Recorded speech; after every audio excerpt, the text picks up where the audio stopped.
আমরা এখন একজন সুপারি ব্যবসায়ীর সাথে কথা বলবো। উনি প্রতি বছরই সুপারি ব্যবসা করেন এবং কিছু সুপারি কিনে রাখেন সিজন হলে, এবং যখন বেশি দাম হয় তখন বিক্রি করেন। কম দামে কিনে রাখেন, অনেক সময় সিজনে কিনেন এবং সিজনে বিক্রি করেন। এগুলো ঢাকার সহ সারা বাংলাদেশে এগুলো যায়, এবং ওনার কাছ থেকে বিভিন্ন লোকে পাইকারি দর নেয়, খুচরা বিক্রি করেন। সারা বাংলাদেশে আমাদের এই সুপারিগুলো পাওয়া যায়।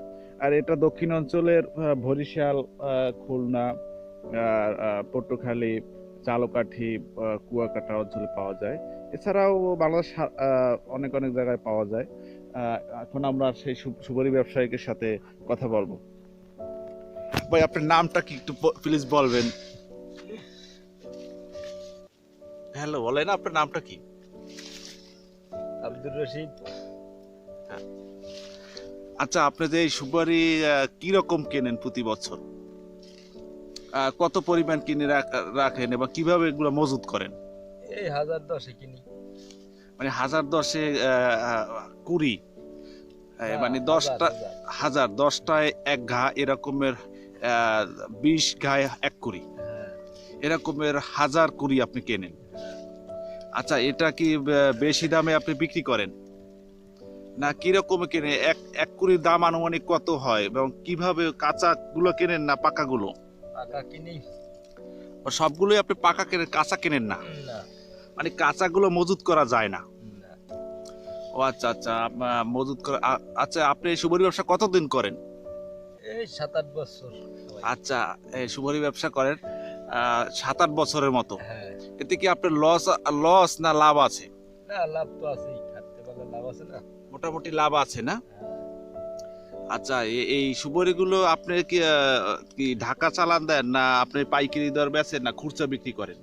এই পাইকারি বেশি। বেশিটা পাইকারি বিক্রি করেন? হ্যাঁ, ও আচ্ছা আচ্ছা। আর এটা এখন কিভাবে সংরক্ষণ করবেন আপনি? এই শুকাই রাখতে আছি, শুকাই ঘরে উঠেই রাখতে। মানে শুকোয় কি এগুলো ছিলে ফেলবেন না কি, না ছেলবেন না? চলবো না, এই রুমে থাকবে। মানে এই শুকনো হয়ে গেলে একদম শুকনো শুকনো শুকনো যদি হয়, আমরা ওই পাশে দেখছি কিছু শুকনো সুপারি, ওই শুকনো হওয়ার পরে আপনি এগুলো সংরক্ষণ করবেন। কোনো মেডিসিনের দরকার আছে কি? না। এমনিতেই আপনি বস্তা, ছালার বস্তা ভরে আপনি সংরক্ষণ করতে পারেন? হ্যাঁ, বুঝতে পারছি, পচে যায় একবার রোদ দিই। আচ্ছা আচ্ছা, বস্তা ভরে এরপর পচে গেলে, এরপরে পচে মানে এই ছালটা নষ্ট হয়ে যায় নাকি? হ্যাঁ, হ্যাঁ। আপনি এক্ষেত্রে কোনো দুর্গন্ধ তেমনটা হয়? আপনি কি ঘরে থাকতে পারেন? দুর্গন্ধ হলেও থাকা যায়? যায়, বস্তার ভিতরে থাকে তো, দুর্গন্ধ বের হয় না? বের হয় না। ও আচ্ছা আচ্ছা। তাহলে আপনি পাইকারি বিক্রি করেন, হ্যাঁ, খুচরা না? বুঝছো না। মানে এগুলো কি ছিললে পরে কেজি কেজি হিসেবে বিক্রি করবেন, না এমনি এই অবস্থায় বস্তা মূল্যে বিক্রি করবেন? সিললে কেজি হিসাবে বিক্রি করুন। আচ্ছা আচ্ছা, ছিললে কেজি হিসেবে আপনি বিক্রি করতে চান। আচ্ছা, আনুমানিক আমরা তো জানি যে এক একটা সুপারি ঢাকা শহরে 10 টাকার বেশি, 10 টাকা 20 টাকা হয়। আপনি যখন বেশি দামে বিক্রি করেন, তার আনুমানিক 1 কেজিতে আনুমানিক কয়টা সুপারি হতে পারে? ওইতে 200 সুপারি হওয়া লাগে। আচ্ছা, কেজি কত টাকা করে বিক্রি করেন আপনি পাইকারি? 250-300 এরকম। 250 থেকে 300। তো আচ্ছা, কয় কুড়িতে এক কেজি হতে পারে? 1 কেজিতে 1 কুড়িতে 1 কেজি হয়ে যায়। অর্থাৎ এক কুড়িতে, মানে এক কুড়িতে এক কুড়ি 20 ঘা, 20 10টায় ঘা, এক ঘা, এবং 10টায় এক ঘা হয়, 20টায় 20 ঘাতে এক কুড়ি, এক কুড়ি। এইটা 1 কেজি হয়ে যায় আপনার? হ্যাঁ, ও আচ্ছা আচ্ছা।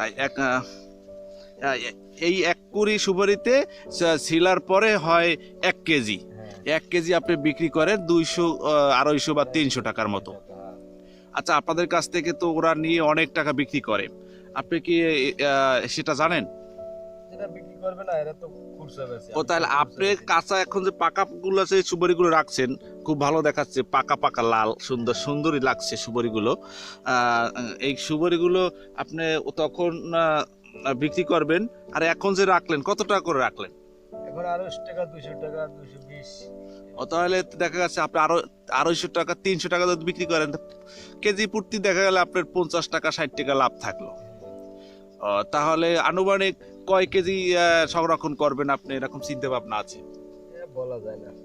ও ও তাহলে আমরা ধরে নিচ্ছি হয়তো 50 কেজি বা 100 কেজি বা 200 কেজি বা 500 কেজি এরকমের রাখার সম্ভাবনা আছে। হ্যাঁ এরকম। ও তো এটা দ্বারা কি আপনার সংসার চালান নাকি, না টাকা এখন সংরক্ষণ করেন আপনি? এই কাজ বাজ করি। ও ফাঁকে আপনি অন্য অন্য কাজ করেন? হ্যাঁ। ও আচ্ছা, এটা খুবই ভালো। আচ্ছা, আমরা সুপারি ব্যবসায়ীদের সাথে আব্দুর রশিদের সাথে কথা বলে খুব ভালো লাগলো। আচ্ছা ঠিক আছে, আবার পরবর্তীতে যদি আবার সুপারি ব্যবসা করেন বা ব্যবসা হইলে আমরা আপনাদের সাথে আবার যোগাযোগ করব, কেমন? হ্যাঁ ঠিক আছে। আচ্ছা ঠিক আছে, আব্দুর রশিদ সাহেব আপনি থাকেন।